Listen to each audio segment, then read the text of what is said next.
Hi friends, welcome to Hema cooking blogs అండి. అందరూ ఎలా ఉన్నారు? బాగున్నారా? నేనైతే ఇవాళ ఎగ్ పచ్చిమిర్చి కారంతో అయితే కర్రీ అయితే చేసి చూపించబోతున్నాను. చపాతీలోకి, రైస్లోకి చాలా చాలా టేస్టీగా ఉంటుందండి ఈ కర్రీ అయితే.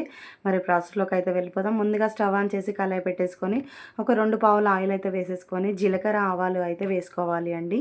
ఆ తర్వాత కొంచెం మినపప్పు యాడ్ చేసుకోవాలి. సన్నగా చాప్ చేసి పెట్టుకున్న ఒక పావు కిలో ఆనియన్స్ అయితే వేసేసుకుందాము. చూడండి, ఇలా సన్నగా పొడుగ్గా చాప్ చేసి అయితే వేసేసుకుందాము.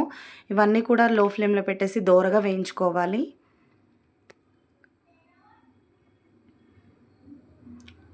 ఆ తర్వాత కరివేపాకు అయితే వేసేసుకుందామండి.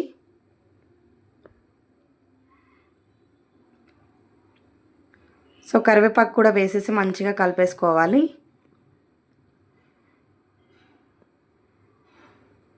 రుచికి సరిపడినంత సాల్ట్ వేసేసుకుందాం. సాల్ట్ వేయడం వల్ల ఆనియన్స్ అనేవి తొందరగా మగ్గిపోతాయండి. సాల్ట్ వేసేసుకొని మొత్తం అంతా కలిసేటట్టు అయితే కలుపుకోవాలి.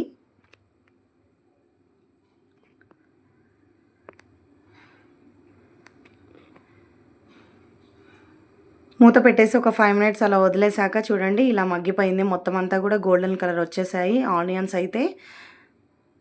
ఆ తర్వాత చిటికెడు పసుపు అయితే యాడ్ చేసుకుందాము. పసుపు వేసేసి మంచిగా కలుపుకోవాలి.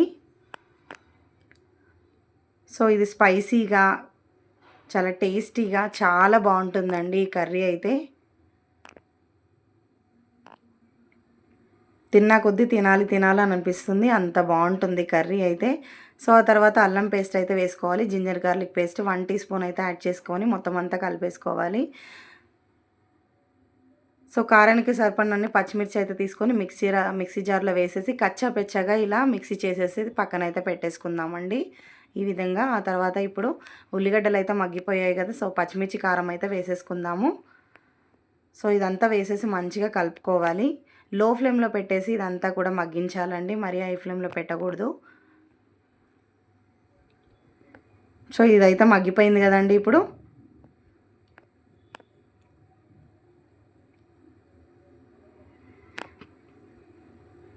సో ఆ తర్వాత మనం ఇప్పుడైతే ఎగ్స్ అయితే వేసేసుకుందామండి. ఒక 5 ఆర్ 6 ఎగ్స్ అయితే వేసేసుకుందాము.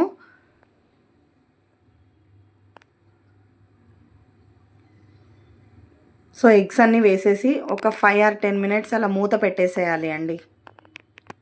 సో ఇప్పుడైతే మూత పెట్టేసి తీసేసాం కదా, చూడండి ఈ విధంగా అయితే మంచిగా మగ్గిపోయింది. సో ఇది తిప్పివేయాలి. చూడండి ఈ విధంగా తిప్పేసుకోవాలి. సో ఇదంతా కూడా మంచిగా కలుపుకోవాలి.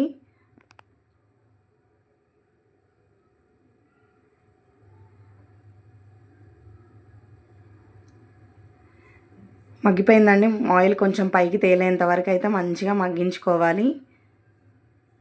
చూడండి ఈ విధంగా మొత్తం అంతా కూడా దగ్గర పడిపోయింది కదా.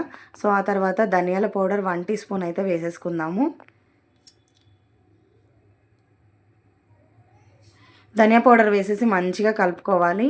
ఆ తర్వాత గరం మసాలా 1/2 టీ స్పూన్ అయితే వేసేసుకుందాము, లిటిల్ బిట్.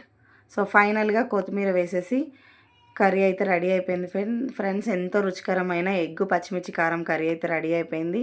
సో నా వీడియో మీకు నచ్చినట్టయితే లైక్ చేయండి, షేర్ చేయండి, సబ్స్క్రైబ్ చేసుకోండి. ఫ్రెండ్స్ అండ్ ఫ్యామిలీ మెంబర్స్కి షేర్ చేస్తూ ఉండండి. So thanks for watching.